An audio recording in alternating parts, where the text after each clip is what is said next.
Hey friends, welcome back to the ScrapbookPal YouTube channel.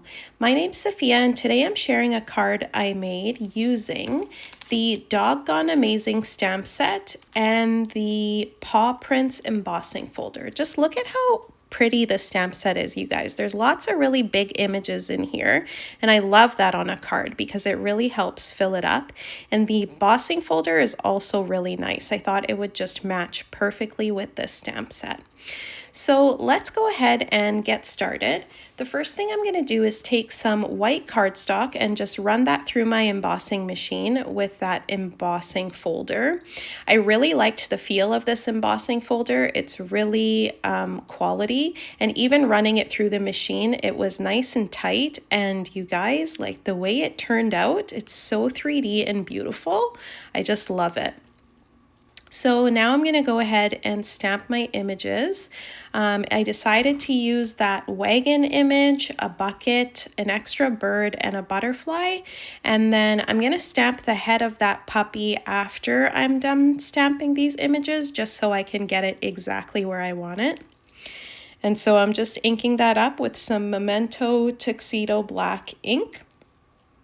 And the great thing about this is if you put the paper directly in the corner, you can just stamp it over and over again until you get the required image. Like, I just wanted it to be nice and dark. And so I did it about 3 times, didn't add any extra ink.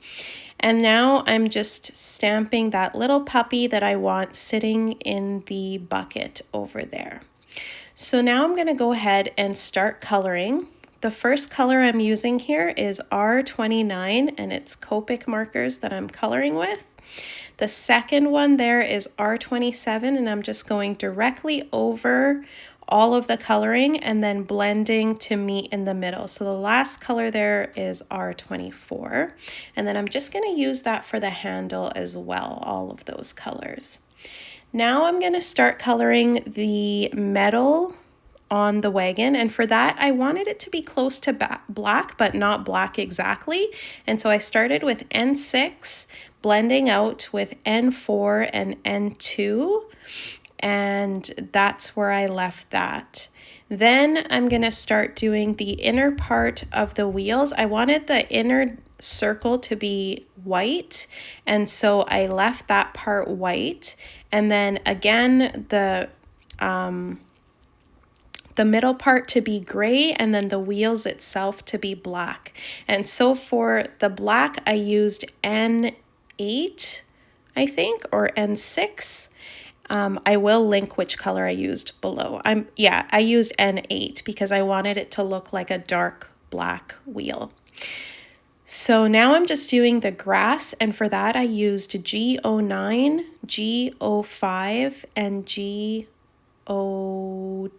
or 3? G02, there it is. Sometimes it's hard for me to see as I'm narrating the video because it looks a lot smaller when I'm narrating, so I can't see what the colors are that I used. But I promise I'll link everything below, and then you won't have to worry about me saying it. So now I'm just doing my baskets. I wanted to have, or buckets, I wanted to have silver buckets. And so I just used N4, N2, and N0. And then now I'm doing the flowers. And for that, I just used Y13 for the centers. I actually used that for the bird as well. And then just some B000 on the inside of the flowers so that it makes it look white, but not, but still makes it stand off the page a little bit. And then I used the same B series of markers for the birds and the butterflies. For my puppies, I wanted them to be Dalmatians, but after I did one of them, it just looked too dark. And so I made gray spots on the second puppy there instead. And for that, I'm using the same N markers, the N neutral grays, and I decided I'm going to redo that second puppy over there. So I had to restamp that and recolor him, and I decided to do him in brown spots just so that it looks a little bit different and it kind of lines up with the yellow in that card. For that, I'm just using my E30 markers. So I did E35, E34, and E31 and just kind of blended everything out. And then as you can see, I fussy cut the wagon out already, and I'm gonna do the same thing with that little bucket. And if you're comfortable with fussy cutting, it's actually not all that bad. I actually prefer it because then it takes me more time to cut the dies out and then get the dies and run them through the machine. I'd rather just fussy cut all of my images.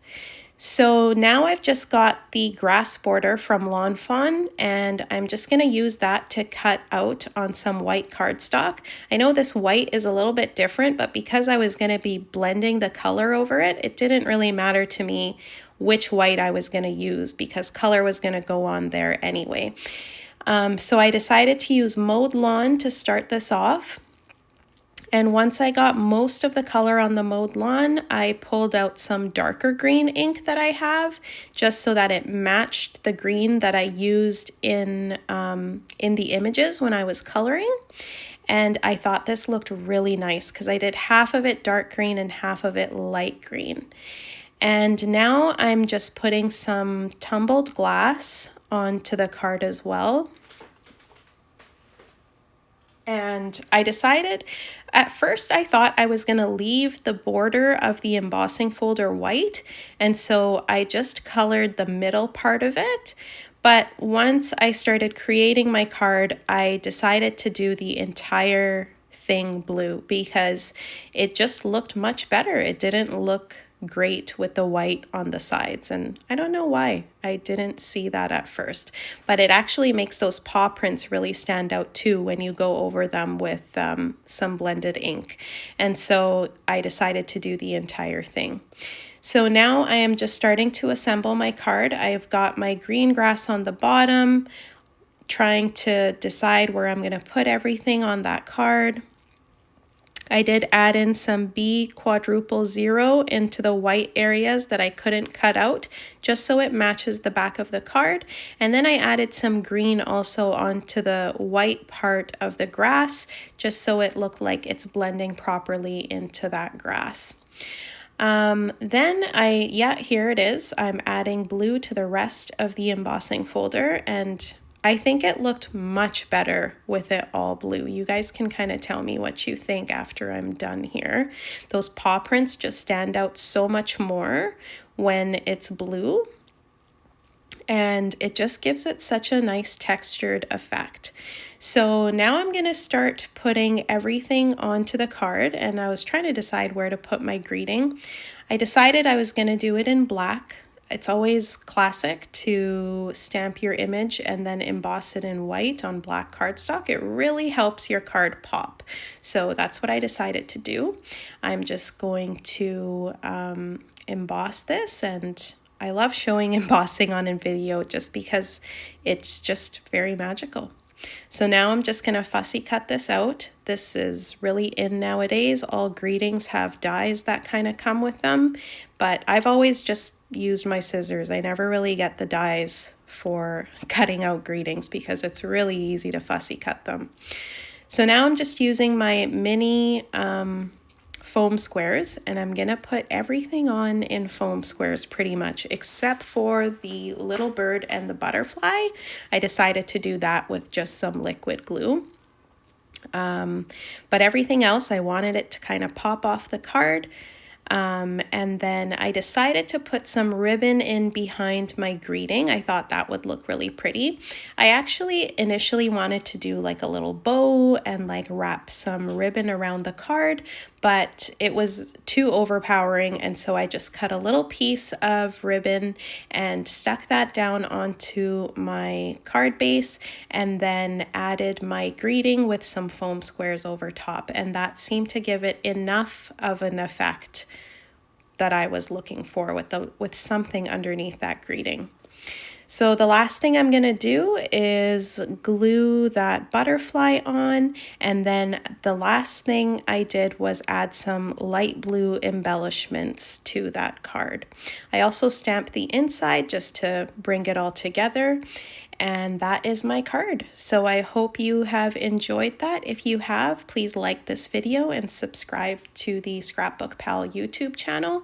There's a couple of videos linked up here for you to enjoy if you want to keep watching, and have a great weekend. Thanks for watching. Bye.